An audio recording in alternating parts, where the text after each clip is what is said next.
Marcus Thompson pulled his black pickup truck into the driveway of his new house. The engine made a quiet rumble before he turned it off. He sat there for a moment looking at the white two-story house with blue shutters. After 20 years in the Navy SEALs, this felt strange. No more deployments, no more missions. Just a normal house in a normal neighborhood. Sarah was already inside, unpacking boxes. She had moved in 3 days earlier while Marcus finished his last assignment. Through the window he could see her organizing their kitchen. Her blonde hair was tied back in a ponytail, and she wore her favorite blue jeans and a white t-shirt. Even after 10 years of marriage, seeing her still made him smile. The neighborhood looked perfect. Every house had a neat lawn. The streets were clean. There were no broken fences or old cars sitting around. Street lamps lined the roads and every mailbox looked brand new. "Welcome to Willowbrook Estates," the sign at the entrance had said. "Where families find their dreams." Marcus grabbed 2 boxes from his truck and walked to the front door. The key turned easily in the lock. Sarah looked up from the kitchen counter where she was unwrapping dishes. "How does it feel to be home?" she asked, walking over to kiss his cheek. "Different," Marcus said, setting the boxes down. "Good different," Sarah laughed. "You'll get used to it. No more sleeping in tents or eating food from bags. Just regular life now." They had talked about this for years. When Marcus would retire, they would find a quiet place to live. Sarah could work at a local hospital as a nurse. Marcus could figure out what normal people did with their time. Maybe he would teach or work as a consultant. The important thing was being together. "Did you meet any neighbors yet?" Marcus asked, looking out the front window. "Mrs. Wilson from next door brought us cookies this morning," Sarah said. "She's really nice. Retired teacher. She said the neighborhood is very safe and quiet. Perfect for families." Marcus nodded. Safe and quiet sounded good after years of dangerous places. They spent the rest of the day unpacking. Sarah had already set up their bedroom and the kitchen. Marcus worked on his home office. He hung his military awards on the wall, but something felt weird about it. These medals and certificates were from a different life. Now he was just a regular guy in a regular neighborhood. That evening, they walked around the block. The houses were all similar, but not exactly the same. Some had red doors. Others had black or blue ones. Most had small front gardens with flowers. The yards were all perfectly cut. Not one piece of trash anywhere. "It's like a movie set," Sarah said, taking Marcus's hand. "Everything is so clean and organized." They met a few more neighbors. Bob and Linda Chen lived 3 houses down. They had 2 young kids who rode bicycles in their driveway.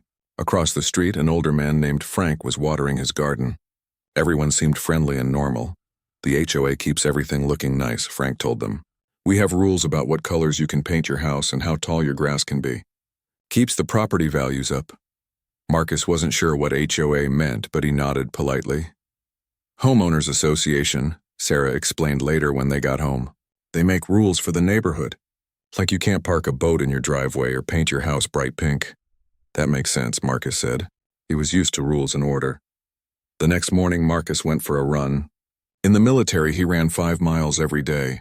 It helped him think and stay in shape. The neighborhood was perfect for running. Smooth sidewalks, no hills, no traffic. He could run the whole loop in about 30 minutes. While he was gone, Sarah started working on their front garden. The previous owners had planted some bushes, but Sarah wanted to add flowers. She loved gardening. During Marcus's deployments, working in their old garden had helped her feel less lonely. She drove to the garden center and bought marigolds, petunias, and some small rose bushes. The flowers were bright yellow, purple, and red. They would make the front of the house look welcoming and colorful. Back home, Sarah spent 2 hours planting. She dug small holes for each flower and made sure they had enough space to grow. The soil was good and the weather was perfect. Not too hot with a light breeze. She could imagine how beautiful everything would look in a few weeks when the flowers bloomed. Marcus came back from his run and found Sarah kneeling in the dirt, planting the last roses. "Looks great," he said, wiping sweat from his face with his shirt. "The house is starting to feel like home." Sarah smiled up at him. "I think we're going to be happy here." That afternoon, they unpacked the last boxes. Sarah arranged their books on the shelves while Marcus set up their television. Everything had a place now. Their wedding photos sat on the mantel above the fireplace. Sarah's nursing certificates hung in the hallway next to Marcus's military awards. As the sun started to set, they sat on their back patio with cold drinks. The backyard was bigger than their old one, with room for a vegetable garden and maybe a small deck. Through the fence, they could hear their neighbors talking and children playing. 20 years of moving from base to base, Marcus said quietly. This is the first place that actually feels permanent. Sarah reached over and took his hand. We made it, Marcus. We can finally just be normal people. Marcus squeezed her hand and smiled. Normal people in a perfect neighborhood. What could go wrong? 3 weeks had passed since Marcus and Sarah moved into Willowbrook Estates. Sarah had started her new job at the Children's Hospital downtown. She worked 3 days a week, which gave her time to make their house feel like home. Marcus was still figuring out what to do with his retirement, but he wasn't in a hurry. On Tuesday morning, Marcus left early for a job interview. A security company wanted to hire him as a consultant. The pay was good and the work would only be a few days each month. Sarah kissed him goodbye and wished him luck. After Marcus drove away, Sarah put on her gardening gloves and went outside. Her flowers were growing well, but she wanted to add a few more plants. She had bought some small bushes that would look nice next to the front steps. The morning was cool and pleasant. Sarah knelt down near her flower bed and started digging. She hummed quietly while she worked. Gardening always made her feel peaceful. The smell of dirt and fresh air reminded her of helping her grandmother in the garden when she was little. Sarah was placing the first bush when she heard footsteps on the sidewalk. 2 men were walking toward her house. They wore dark blue uniforms that looked official, like police or security guards. Both men had badges on their shirts and clipboards in their hands. The first man was tall and thin with dark hair. He looked to be in his 40s. The second man was shorter and heavier, with a round face and small eyes. They walked with purpose like they had important business, ma'am, the tall man said, stopping at the edge of her yard. I'm Officer Morrison with HOA Enforcement. This is Officer Stevens. He pointed to the shorter man. We need to speak with you about violations on your property. Sarah stood up and brushed dirt off her knees. Violations? What kind of violations? Officer Morrison looked at his clipboard. You've made unauthorized changes to your landscaping without submitting proper forms to the Homeowners Association. That's a violation of Section 12 of the Community Guidelines. I'm sorry, Sarah said, confused. I don't understand. I'm just planting some flowers and bushes. The neighbors said the yard looked nice. Officer Stevens stepped forward.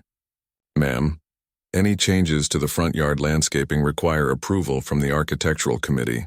You can't just plant whatever you want wherever you want. Sarah felt her face getting warm. These men were talking to her like she was a child who had broken a rule at school. Nobody told me I needed permission to plant flowers, she said. Where are these forms you're talking about? Morrison flipped through pages on his clipboard. You should have received a packet when you moved in. All residents get the HOA handbook with the rules and regulations. Sarah tried to remember getting any such packet. The real estate agent had given them lots of papers, but she didn't remember anything about needing permission to garden. Can I see your badges? Sarah asked. Something felt wrong about this whole situation. The 2 men exchanged quick looks. Morrison held out his badge, but he kept it far enough away that Sarah couldn't read it clearly. Ma'am, we don't have time for games, Stephen said. You're in violation and you need to fix it. You have 48 hours to remove the unauthorized plants or face a fine. How much is the fine? Sarah asked. $250 for the first offense, Morrison said. $500 for the second offense. After that, we can put a lien on your property. Sarah's mouth dropped open. $250 for planting flowers. The rules are the rules, Stevens said. Everyone has to follow them or the neighborhood falls apart. Sarah looked at her small garden. The flowers were barely 6 inches tall. The bushes were tiny. Everything looked neat and clean. She couldn't understand how this could be a problem. I'd like to speak with someone from the HOA board, Sarah said. Can you give me a phone number? Morrison and Stevens looked at each other again. We handle enforcement, Morrison said. The board doesn't deal with individual violations. That's what we're here for. Then I'd like to see the community guidelines you're talking about, Sarah said. I want to read these rules myself. Stevens sighed loudly like Sarah was wasting his time. Ma'am, ignorance of the law is no excuse. You signed papers when you bought the house agreeing to follow all HOA rules. That may be true, Sarah said, but I still have the right to see what rules I supposedly broke. Morrison wrote something on his clipboard. Fine. We'll mail you a copy of the relevant sections, but the violation stands. 48 hours to remove those plants. The two men turned to leave, but Morrison stopped and looked back. "Oh, and ma'am? Your grass is getting a little long in the back corner of your yard. You might want to take care of that before we have to write you up for that too." Sarah watched them walk away. They got into a white van parked down the street. The van didn't have any official markings on it, which seemed strange for HOA enforcement officers. She went inside and called Marcus, but his phone went to voicemail. He was probably in the middle of his interview. Sarah left a message asking him to call her back. Then she called the real estate agent who had sold them the house. Maybe he could explain these HOA rules. "Hi, Sarah," the agent said when he answered. "How are you settling in?" "I'm having some problems with the HOA," Sarah said. She explained about the enforcement officers and the violation notice. "That's odd," the agent said. "I've sold 12 houses in Willowbrook over the past 2 years, and I've never heard of HOA enforcement officers. Usually violations are handled through letters from the management company." Sarah felt her stomach tighten. "What do you mean?" "The HOA board meets once a month," the agent explained. "If there are problems, they send letters asking people to fix them. I've never heard of officers going door to door." After the call ended, Sarah sat at her kitchen table feeling confused and angry. Who were those men? Why were they threatening her with fines? And why did their story not match what the real estate agent had told her? She looked out the window at her small garden. The flowers looked innocent and pretty. The bushes were barely visible. How could anyone have a problem with them? Marcus called back an hour later. "How did the interview go?" Sarah asked. "Really well. I think they're going to offer me the job." "What's wrong? You sounded upset in your message." Sarah told him about the enforcement officers and their threats. Marcus listened without interrupting. "Something doesn't sound right," he said when she finished. "I'll be home in 2 hours. Don't do anything until I get there. They said I have to remove the plants in 48 hours or pay a fine." "Don't touch those plants," Marcus said firmly. "And don't pay anyone anything. We're going to figure out exactly who those men were and what authority they actually have." After hanging up, Sarah made herself a cup of tea and sat on her back patio. The neighborhood looked as perfect as always. Children played in the park down the street. A woman walked her dog along the sidewalk. Everything seemed normal and peaceful, but Sarah felt like something dark was hiding underneath all that perfection. She just didn't know what it was yet. Marcus came home that evening with a serious look on his face. Sarah told him everything again, describing the two men and exactly what they had said. Marcus asked lots of questions about their uniforms, their badges, and their van. "Something is definitely wrong here," Marcus said. "Real law enforcement officers don't act like that. And HOA violations aren't criminal matters anyway."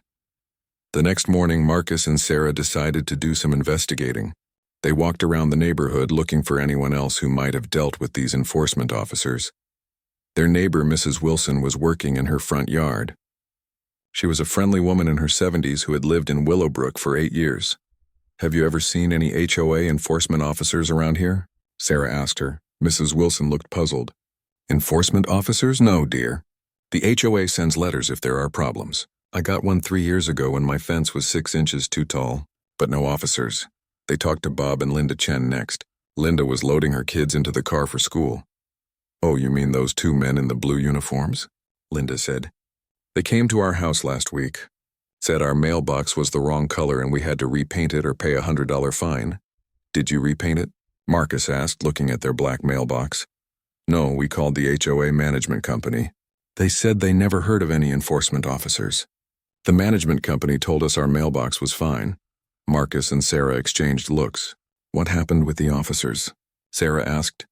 "They came back 2 days later demanding the money," Bob said, joining the conversation. "I told them to get off our property or I'd call the police. They left, but they seemed really angry." Frank, the older man across the street, had a similar story.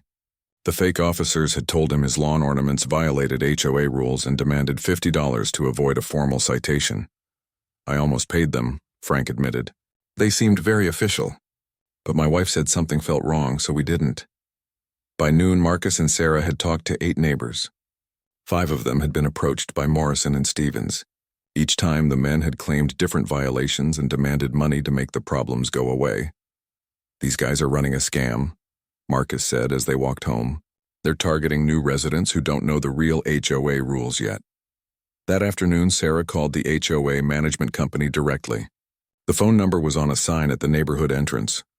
Willowbrook Property Management, this is Jessica, a cheerful voice answered. Sarah explained the situation with the enforcement officers. Jessica listened carefully. I'm sorry to tell you this, but you've encountered scam artists, Jessica said. We've had reports about them for the past month. They target people who just moved in. Why haven't the police stopped them? Sarah asked. We've filed reports, but they keep changing their approach. Last month they claimed to be city inspectors. This month they're fake HOA officers. The police are looking for them, but they move around a lot. Jessica explained that the real HOA had no enforcement officers.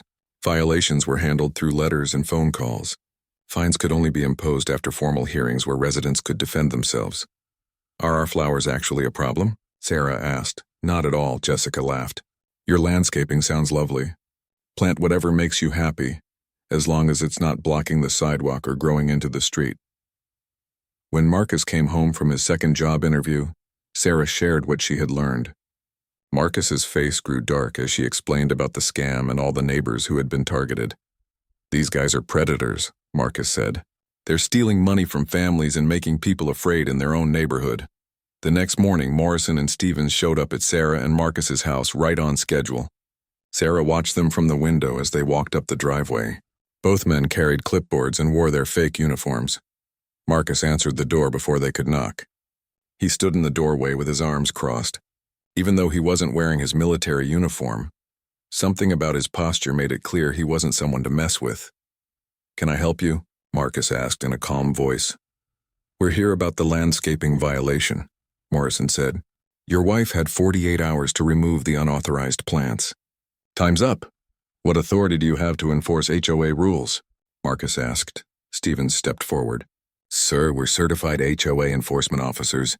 We have full authority to issue citations and collect fines. Show me your certification, Marcus said. Morrison held out his badge again, but Marcus reached out and took it from him. He examined it closely.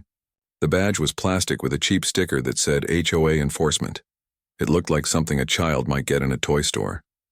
This is fake, Marcus said, handing the badge back. And you two are not enforcement officers. Sir, you're interfering with official business, Stevens said, his voice getting louder.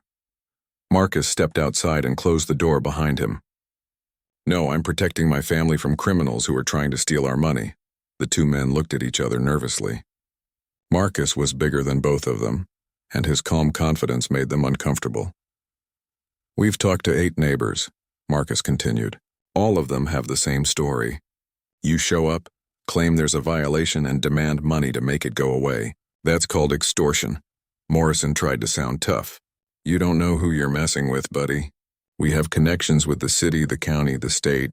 You pay the fine or things get very complicated for you. Marcus smiled, but it wasn't a friendly smile. Actually, I know exactly who I'm messing with. You're Dale Morrison, age 43, unemployed construction worker. You live in an apartment complex 20 miles from here. You've been arrested twice for check fraud. Morrison's face went pale. How do you... And you, Marcus said, looking at Stevens, are Rick Stevens, age 39, fired from 3 security jobs for stealing. You bought those fake badges online for $12 each. Both men took a step backward. Stevens's hands were shaking. The police are already looking for you, Marcus said. The HOA management company has filed reports. 8 neighbors have given statements. You're done scamming people in this neighborhood. You can't prove anything, Morrison said, but his voice cracked. Marcus pulled out his phone. I've got photos of you, your license plate, and recordings of everything you just said. Plus, I called your parole officer this morning, Rick. He's very interested to hear what you've been up to. Stevens turned and started walking quickly toward their van. Morrison followed, looking back at Marcus with fear and anger in his eyes. If I see you in this neighborhood again, Marcus called after them, I won't be calling the police first. The 2 men got in their van and drove away fast. Marcus watched them go, memorizing their license plate number one more time. Sarah came outside. Are they gone?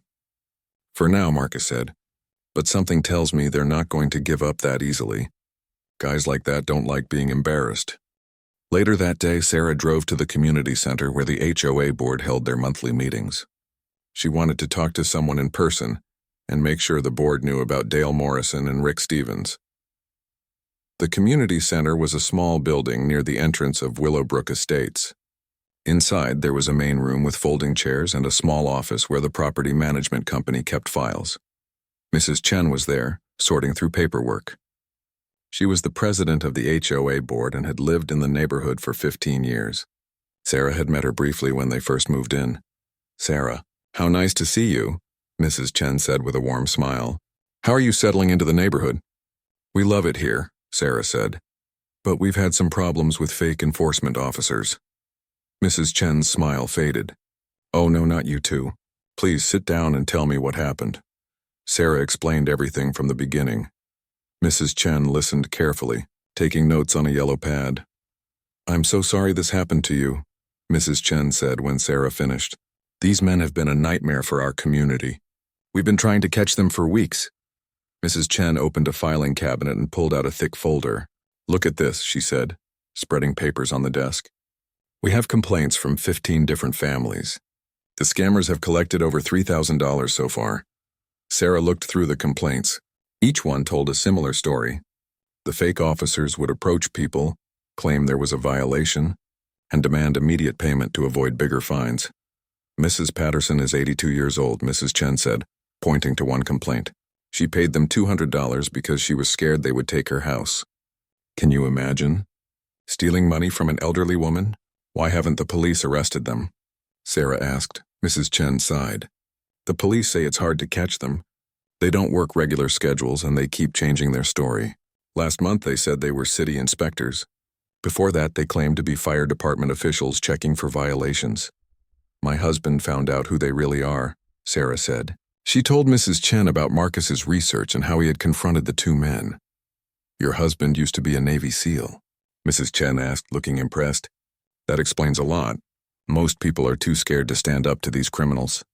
Mrs. Chen showed Sarah the real HOA rules and regulations. The book was only 30 pages long and very simple to understand. There were rules about house colors, fence heights, and keeping yards clean, but nothing about needing permission to plant flowers. "The real rules are very reasonable," Mrs. Chen explained. "We just want the neighborhood to look nice and safe. If someone has a problem, we send them a polite letter asking them to fix it. We never send officers to people's houses." Sarah learned that the HOA board was made up of 5 neighbors who volunteered their time. They met once a month to discuss community issues like street repairs, holiday decorations, and the annual neighborhood picnic. "We're just regular people trying to make our neighborhood a nice place to live," Mrs. Chen said. "We don't have any power to arrest people or put liens on houses. The most we can do is ask someone to fix a problem." Mrs. Chen gave Sarah copies of all the real HOA documents and her phone number. "If those fake officers come back, call me immediately. And call the police. We need to stop them before they steal from more families." On the drive home, Sarah felt angry thinking about Mrs. Patterson and the other neighbors who had been scammed. These weren't rich people who could afford to lose money. These were working families and retired people on fixed incomes. When she got home, Marcus was on the phone with someone. He was asking questions about surveillance and security systems. "Who was that?" Sarah asked after he hung up. "A friend of mine from the Navy," Marcus said. "He works for a private security company now. I asked him to look into Morrison and Stevens, see if they've run this scam in other neighborhoods." "Mrs. Chen showed me complaints from 15 families," Sarah said. "They've stolen over $3,000. Marcus's jaw tightened. "These guys aren't just criminals. They're terrorists. They're making people afraid to live in their own homes." That evening, Marcus got a call back from his Navy friend. The news wasn't good. "Morrison and Stevens have been running variations of this scam for 2 years, Marcus told Sarah after the call. "They've hit neighborhoods in 4 different counties. Always the same pattern. Target new residents with fake authority figures. Why don't the police stop them?" "They're smart about it," Marcus explained. "They never stay in one place long enough to get caught. By the time people figure out it's a scam, they've moved on to the next neighborhood. But we know who they are now. We have their real names and where they live." Marcus nodded. "That's why I think they're going to come back. Guys like this don't like losing control of a situation. They'll want to make an example of us to scare the other neighbors." Sarah felt a chill go down her spine. "What do you think they'll do?" "I don't know yet. But I want you to be extra careful for the next few days. Don't go anywhere alone if you can help it. The next morning, Sarah found a letter taped to their front door. There was no postmark or return address.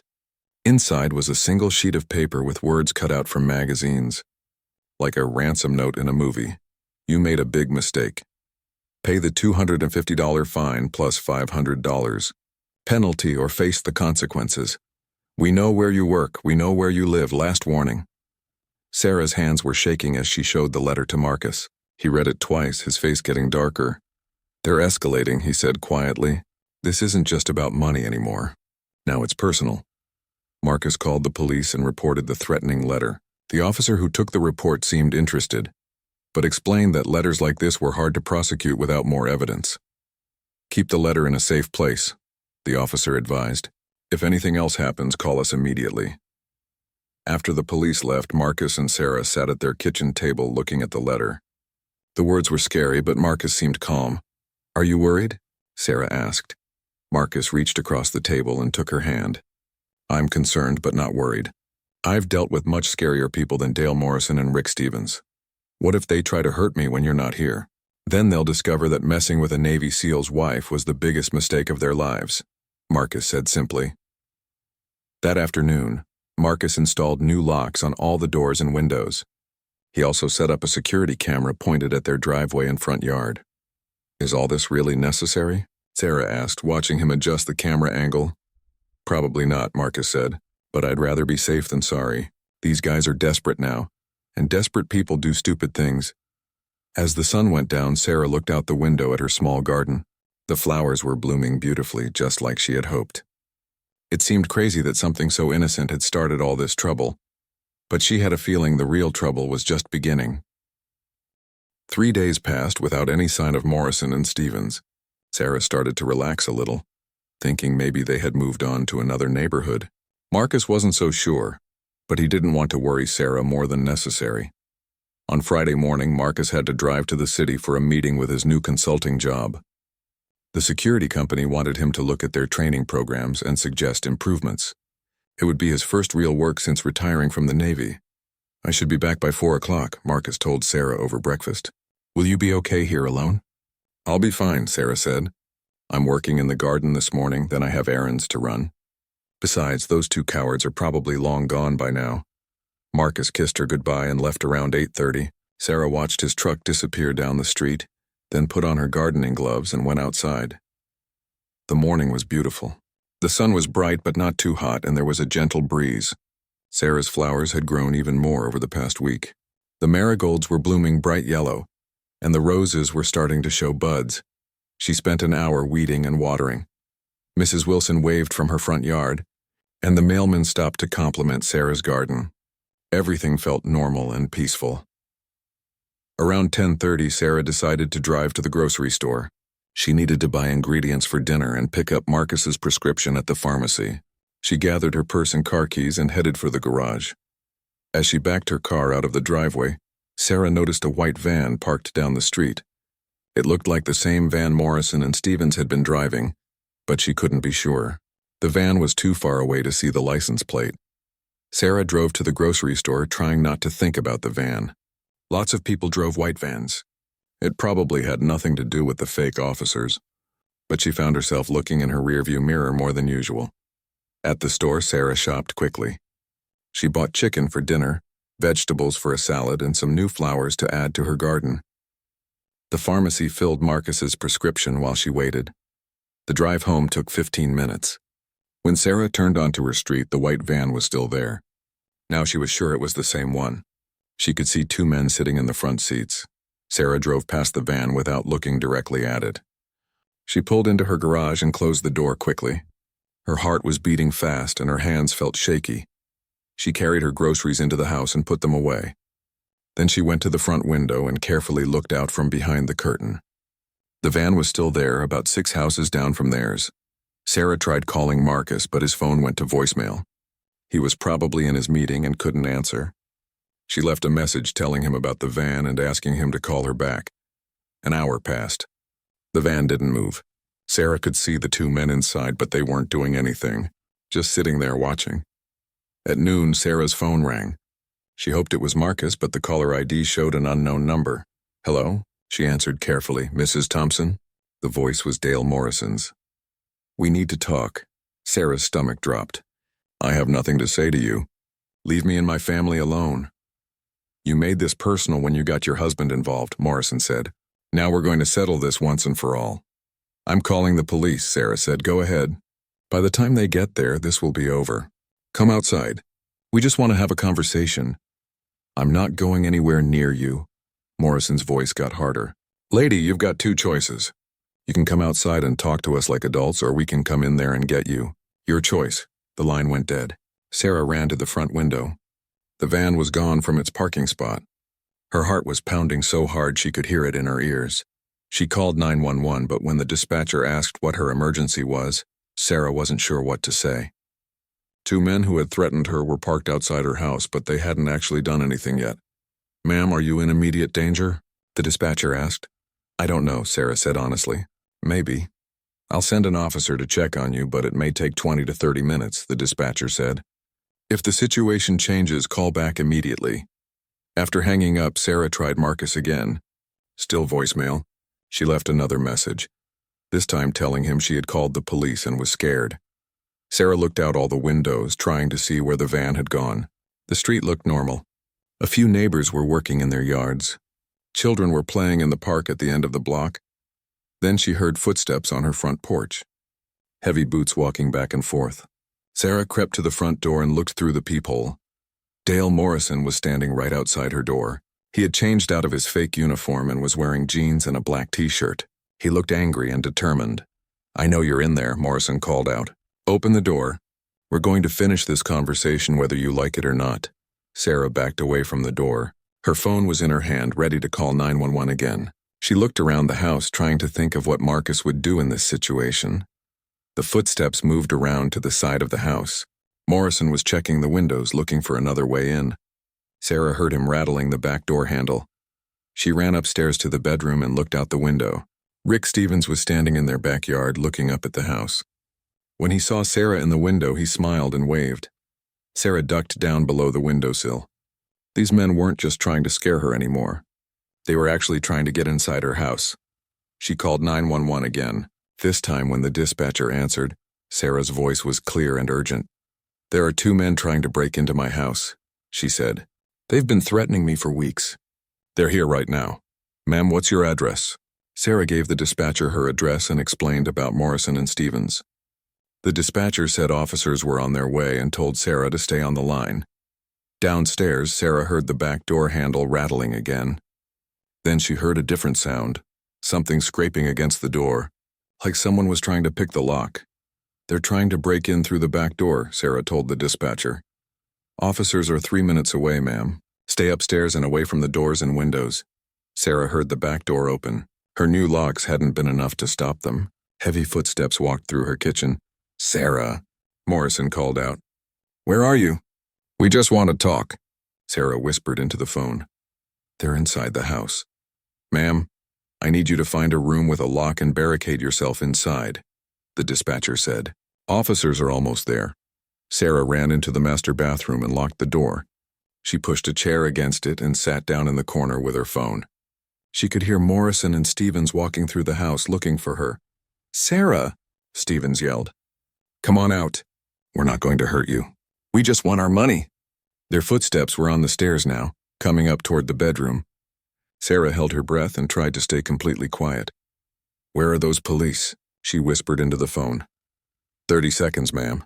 Just hang on." The bathroom door handle turned. Morrison was right outside. "I know you're in there," he said. "Open this door or we'll break it down." Sarah heard sirens in the distance. Morrison and Stevens must have heard them too because they started talking in urgent whispers. "The cops are coming," Stevens hissed. "We need to go, now." "Not until she pays us," Morrison said. "I'm tired of people thinking they can disrespect us." Sarah heard a loud bang. Morrison was kicking the bathroom door. The wood around the lock started to crack, another bang. The door frame was splitting. Then Sarah heard the most beautiful sound in the world. Marcus's voice, calm and deadly serious. "Step away from that door, now." There was complete silence for about 3 seconds. Then Stevens said, "Oh, shit." Marcus had gotten Sarah's second voicemail while sitting in traffic on his way home from the meeting. The moment he heard the fear in her voice, He had made a U-turn and driven home as fast as legally possible. When he saw the broken back door, something cold and focused took over his mind. He moved through his house like a predator. 20 years of military training kicked in automatically. He could hear voices upstairs and the sound of someone kicking a door. His wife was in danger, and that changed everything. Marcus climbed the stairs silently. At the top, he could see Morrison standing outside the master bathroom, preparing to kick the door again. Stevens was standing nearby holding a crowbar. "Step away from that door, now," Marcus said in the voice he had used to give orders in combat zones. Both men spun around. Stevens saw Marcus and immediately understood how much trouble they were in. Morrison was either too stupid or too angry to care. "Your wife owes us money," Morrison said, trying to sound tough. "We're here to collect." Marcus looked at Morrison like he was studying an insect. "You broke into my house. You threatened my wife. You have exactly 5 seconds to get on your knees with your hands behind your head." "You don't scare us," Morrison said, but his voice cracked a little. "There are 2 of us and 1 of you." Marcus smiled, and it was the most frightening thing Morrison had ever seen. "You think those are good odds?" Stevens dropped the crowbar and put his hands up. "Dale, we need to leave. Right now." But Morrison was too committed to back down. He had spent weeks building his fake authority, collecting money from scared neighbors and feeling powerful. He couldn't accept that it was over. "You want to play hero?" Morrison snarled. "Fine, let's see what you've got." Morrison lunged at Marcus, swinging wildly with his fists. It was exactly what Marcus had expected. Morrison telegraphed his punch so obviously that Marcus had time to plan his entire response before the fist even started moving. Marcus sidestepped Morrison's swing easily. As Morrison stumbled forward off balance, Marcus grabbed his wrist and twisted it behind his back in one smooth motion. Morrison found himself face down on the floor with his arm bent at an angle that made him scream. The whole thing took less than 2 seconds. Stevens saw what happened to his partner and tried to run. He made it 3 steps toward the stairs before Marcus's free hand caught him by the back of his shirt. Marcus lifted Stevens off his feet and threw him against the wall. Stevens hit hard and slid down to the floor, dazed. "Sarah, it's okay," Marcus called out calmly. "You can come out now." The bathroom door opened slowly. Sarah looked out and saw Marcus kneeling on Morrison's back, holding his arm in a position that kept him completely helpless. Stevens was sitting against the wall, holding his head and looking like he might throw up. "Are you hurt?" Marcus asked Sarah, his voice gentle now. "No, I'm okay," Sarah said, but she was shaking. Marcus could hear police sirens getting closer. "Good. Go downstairs and wait for the police. Tell them everything is under control up here." Sarah hurried downstairs. Marcus stayed exactly where he was, keeping Morrison pinned to the floor. Morrison was whimpering and begging Marcus to let him go. "Please, man, you're breaking my arm," Morrison cried. "No, I'm not," Marcus said matter-of-factly. "If I was breaking your arm, you'd know it. I'm just keeping you still until the police get here." Stevens tried to stand up, but Marcus looked at him and shook his head. "I wouldn't recommend moving. You've got a possible concussion." "Stay put. We didn't mean anything," Stevens mumbled. "We were just trying to get our money." "Your money?" Marcus asked. "You mean the money you stole from elderly neighbors? The money you collected by threatening people in their own homes?" Neither man answered. The police arrived 3 minutes later. 2 officers came upstairs and found Marcus still holding Morrison on the ground. Stevens was sitting against the wall with his hands visible. "I'm Marcus Thompson," Marcus said to the officers. "This is my house. These 2 men broke in and threatened my wife." The first officer, a woman in her 30s, looked at the scene carefully. Morrison was clearly restrained but not injured. Stevens looked dazed but alert. Marcus was calm and cooperative. "Sir, I'm going to need you to let go of the suspect," the officer said. Marcus released Morrison's arm and stood up slowly, keeping his hands visible. Morrison rolled over and clutched his wrist, groaning dramatically. "He attacked us," Morrison claimed. "We came here to discuss a business matter and he went crazy." The officer looked skeptical. "By breaking in through the back door?" Stevens tried to back up Morrison's story, but his explanation didn't make sense. The officers had dealt with home invasion cases before, and they could tell who was telling the truth. Sarah came back upstairs and told the officers everything that had happened over the past month. She showed them the threatening letter and explained about the fake HOA enforcement scam. "Oh, these are the guys we've been looking for," the second officer said. recognizing Morrison and Stevens from the police reports.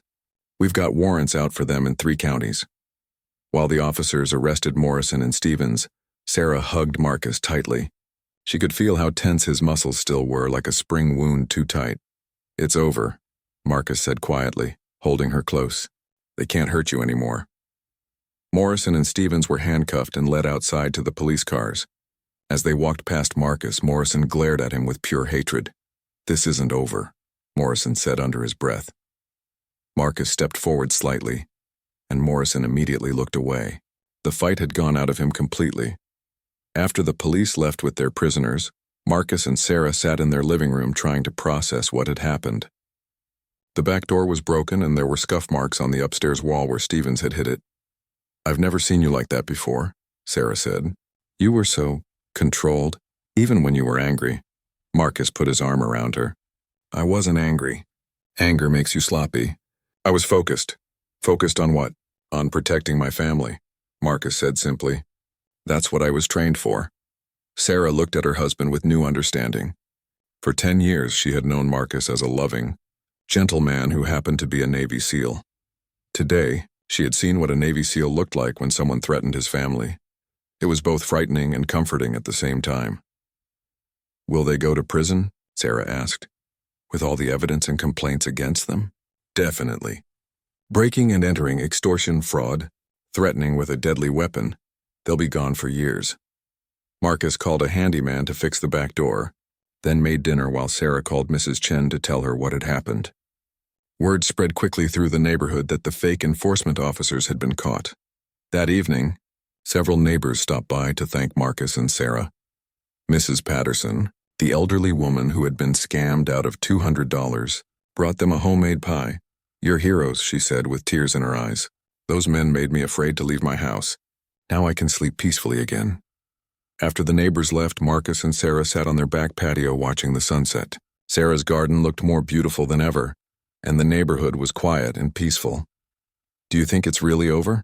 Sarah asked. Marcus squeezed her hand. "It's over. Morrison and Stevens are going away for a long time, and word will spread that this neighborhood isn't an easy target anymore." Sarah smiled for the first time all day. "I guess we can finally just be normal people now." Marcus laughed. "As normal as we'll ever be."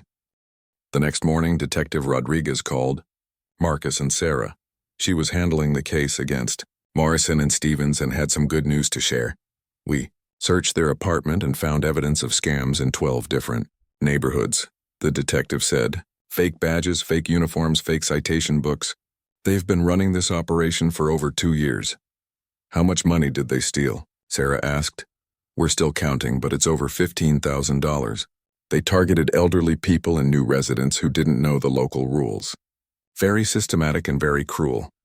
Detective Rodriguez explained that Morrison and Stevens would be charged with multiple felonies: breaking and entering, extortion, fraud, impersonating officials, and assault.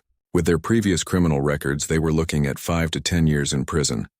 "What about the money they stole from people?" Marcus asked. "We recovered most of it from their apartment. The victims will get their money back, plus the district attorney is setting up a fund for additional compensation." After the call ended, Sarah felt a huge weight lift off her shoulders. For weeks she had been looking over her shoulder, wondering when Morrison and Stevens would show up again. Now they were in jail where they belonged. The local newspaper wanted to interview Marcus and Sarah about catching the scammers. The reporter was a young woman who had heard about the story from the police department. "How did you know they were fake officers?" the reporter asked Sarah. "Something just felt wrong about them," Sarah explained. "Real officials don't threaten people or demand cash payments on the spot. And their badges looked like toys." The reporter turned to Marcus. "What made you suspicious of them?" "Their behavior," Marcus said. "Real law enforcement officers follow procedures. These guys were making up rules as they went along. Plus, they got nervous when I asked to see their credentials." "Is it true that you're a retired Navy SEAL?" Marcus nodded. 20 years. But you don't need military training to recognize con artists. You just need to ask the right questions and trust your instincts." The newspaper article came out 3 days later with the headline, "Navy SEAL Hero Stops Neighborhood Scammers." Marcus wasn't completely comfortable with being called a hero, but Sarah was proud to see their story help other people recognize similar scams. Mrs. Chen organized a neighborhood meeting to discuss what they had learned. 25 families came to the community center to hear about the Morrison and Stevens case and how to protect themselves from future scams. The most important thing is communication, Mrs. Chen told the group. If someone claiming to be an official comes to your house, call the HOA office or the police to verify their identity. Marcus spoke to the group about recognizing fake authority figures. Real officers carry proper identification and follow established procedures. They don't demand cash payments or threaten immediate consequences. An elderly man named Mr. Garcia raised his hand. What if they seem very official and we're not sure? Ask them to wait while you make a phone call, Sarah suggested. If they're legitimate, they won't mind. If they're scammers, they'll try to pressure you or leave quickly. The neighborhood decided to create a phone tree system. If anyone saw suspicious people claiming to be officials, they would call 3 neighbors who would each call 3 more neighbors. Within minutes, everyone would know to be on alert. Mrs. Wilson suggested posting the real HOA contact information on the community bulletin board. That way everyone knows who to call if they have questions about violations or rules. Over the following weeks, life in Willowbrook Estates returned to normal. Sarah's garden flourished with new flowers blooming every day. Marcus started his consulting job and enjoyed having regular work without the stress of military deployments. They received thank you cards from several neighbors who had been scammed by Morrison and Stevens. Mrs. Patterson invited them for dinner, and the Chen family asked Marcus to help coach their son's Little League team. I think we're finally part of the community, Sarah said one evening as they walked around the neighborhood. Children were riding bicycles in the street and neighbors were chatting in their front yards. Marcus noticed something different about how people reacted to them now. Before, neighbors had been polite but distant. Now they waved enthusiastically and stopped to talk. Word had spread that Marcus and Sarah were people who would stand up for others. Detective Rodriguez called with an update on the court case. Morrison and Stevens had pleaded guilty to avoid a trial. Morrison got 7 years in prison while Stevens got 5 years because he had cooperated with the investigation. They also have to pay restitution to all their victims, the detective explained. It won't be much money since they're both broke, but it's something. The best news was that their guilty pleas had helped police in other counties solve similar cases. Morrison and Stevens had given information about other scam artists they had worked with, leading to several more arrests. A month later, Marcus was working in his garage when Bob Chen stopped by. Bob's 8-year-old son Tommy was with him wearing a baseball glove. Tommy has been asking me about what you did to those bad men, Bob said with a smile. He thinks you're like a superhero. Marcus laughed and knelt down to talk to Tommy. I'm not a superhero, buddy. I'm just a regular guy who learned how to protect people. Will you teach me? Tommy asked seriously. So I can protect my mom and dad? Marcus looked at Bob, who nodded. I think that's a great idea.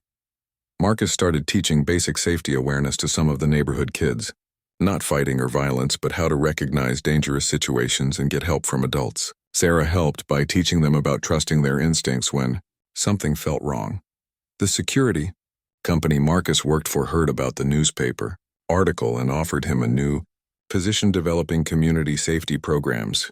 It was perfect work for him, using his military skills to help regular people stay safe. 6 months after Morrison and Stevens were arrested, Willowbrook Estates held their annual summer barbecue. The whole neighborhood came together in the community park to celebrate. Marcus was manning the grill, cooking hamburgers and hot dogs. Sarah was helping organize games for the children. Mrs. Chen gave a speech thanking everyone who had helped catch the scammers. This neighborhood is safer because we look out for each other, she said to applause. Marcus and Sarah Thompson showed us that we don't have to be victims. We can stand up to bullies and criminals. Later that evening, as they cleaned up after the barbecue, Sarah found Marcus sitting quietly on a park bench. What are you thinking about? She asked, sitting beside him. Just how different life is now, Marcus said. 6 months ago, I wasn't sure what I was going to do with myself after the military. Now I feel like I have a purpose again. Protecting people? Helping people protect themselves, Marcus corrected. Teaching them that they're stronger than they think. Sarah took his hand. I'm proud of you, not just for what you did to Morrison and Stevens, but for how you've helped everyone feel safer. They walked home together through the quiet neighborhood streets. Sarah's garden was visible from half a block away, a riot of colors under the streetlights. Other neighbors had started improving their gardens too, inspired by Sarah's example. As they reached their front door, Marcus paused and looked back at the peaceful street. "This is what I fought for all those years," he said quietly. "Places like this where families can live without fear." Sarah smiled and squeezed his hand. "Mission accomplished, soldier." Marcus laughed. "Mission accomplished." 1 year later, Sarah stood in her front yard admiring her garden. What had started as a small collection of flowers had grown into the most beautiful display in Willowbrook Estates. Roses climbed a new trellis Marcus had built, while marigolds and petunias created a colorful border along the walkway. The garden had become something of a neighborhood attraction. People would walk by just to see what new flowers Sarah had planted. She didn't mind the attention. In fact, she loved sharing gardening tips with other residents. Marcus came outside with 2 cups of coffee. He had been working in his home office, developing a new community safety program for the security company. His consulting work had grown into a full-time job helping neighborhoods across the state protect themselves from scams and crimes. "The Martinezes want to know what kind of fertilizer you use," Marcus said, handing Sarah her coffee. "Their roses aren't blooming like yours," Sarah laughed. "It's not the fertilizer. It's the love and attention. Plants can tell when you care about them."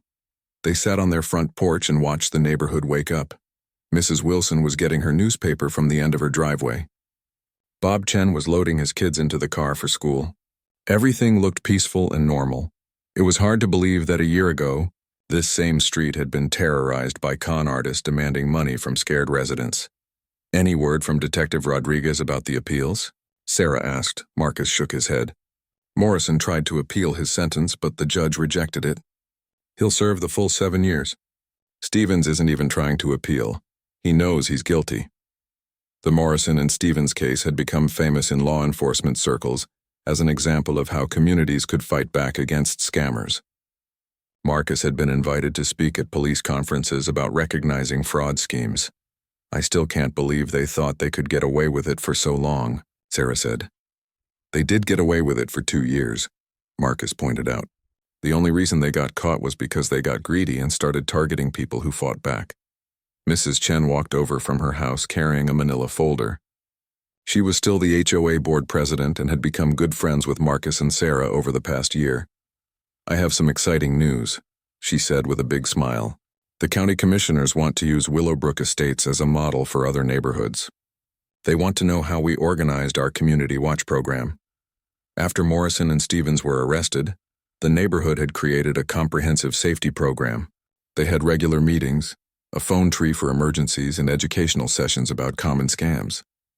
Crime in the area had dropped to almost zero. They want Marcus to present the program to other HOA boards," Mrs. Chen continued. "There's even talk about the state government adopting it as a standard model." Marcus felt proud but also a little overwhelmed.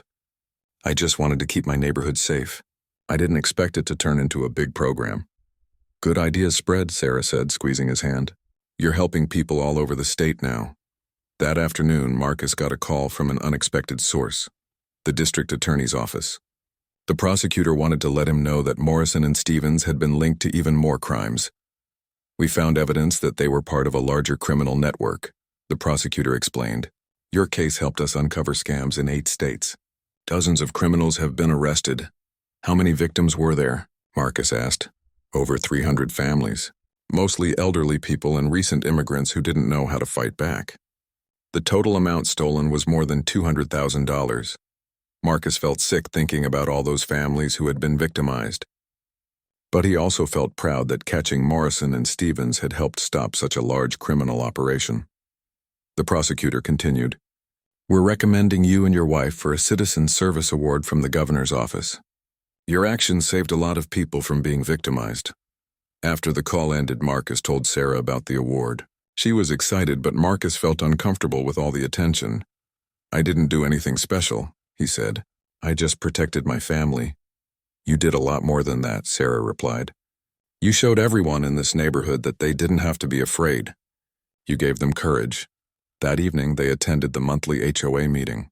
The community center was packed with residents who wanted to hear about the latest developments in neighborhood safety. Marcus gave a presentation about recognizing scam artists and con games. He explained how criminals chose their targets and what warning signs to watch for. The most important thing is to trust your instincts, he told the group. If something feels wrong, it probably is. Don't be embarrassed to ask questions or call for help. A new resident raised her hand. What if we're not sure if someone is legitimate or not? Always verify independently, Sarah answered.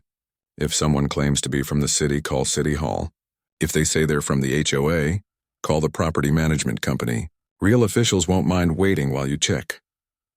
After the meeting, several neighbors approached Marcus and Sarah to thank them personally. Many of them had been approached by other scammers over the past year, but they had recognized the warning signs and avoided being victimized. You saved me from losing $500, said Mr. Garcia, an elderly man who lived near the park. Some men came to my door claiming I owed fees for street maintenance. But I remembered what you taught us, so I asked to see their identification. They left immediately. Stories like this had become common in Willowbrook Estates. The educational programs had made residents much harder targets for criminals. 2 months later, Marcus and Sarah traveled to the state capitol for the Citizens Service Award ceremony. The governor presented them with official certificates and praised their efforts to protect their community. Marcus and Sarah Thompson represent the best of American citizenship, the governor said in his speech. When faced with criminals threatening their neighbors, they didn't look the other way. They took action and made their community safer for everyone. The ceremony was covered by several newspapers and television stations. Marcus wasn't completely comfortable with the publicity, but Sarah convinced him it was important for people to see that ordinary citizens could make a difference. On the drive home from the Capitol, they talked about how much their lives had changed since moving to Willowbrook Estates. Do you ever wonder what would have happened if we had just paid Morrison and Stevens the money they wanted? Sarah asked. Marcus shook his head. They would have kept coming back for more, and they would have kept victimizing other people. Sometimes you have to take a stand, even when it's dangerous, especially when it's dangerous. That's when taking a stand matters most. 6 months later, Sarah was working in her garden when she noticed a white van driving slowly through the neighborhood. For just a moment, her heart started beating faster, remembering Morrison and Stevens. But this van was different. It had official markings from the county health department, and the driver was wearing a proper uniform with clear identification. He was delivering informational flyers about a free vaccination clinic. Sarah realized she wasn't afraid anymore. She had learned to tell the difference between real officials and fake ones. More importantly, she knew her neighbors would look out for her just as she looked out for them. Marcus came outside and saw her watching the health department van. Everything okay? He asked. Everything's perfect, Sarah said, smiling at her beautiful garden and the safe, peaceful neighborhood around them. We're finally home. Marcus put his arm around his wife and looked at the life they had built together. His military service was over, but his mission to protect people continued in a different way. He was teaching communities to protect themselves, sharing the skills he had learned in 20 years of service. Sarah's garden was blooming more beautifully than ever, just like their new life in Willowbrook Estates. They had found their dream home, faced down criminals who threatened it, and made their community stronger in the process. As the sun set over their neighborhood, children played in the streets while their parents watched from front porches. Everyone felt safe, everyone looked out for each other, and everyone knew that if trouble came, they could count on their neighbors to stand with them. It was exactly the kind of life Marcus had spent 20 years fighting to protect. And now finally he was living it himself.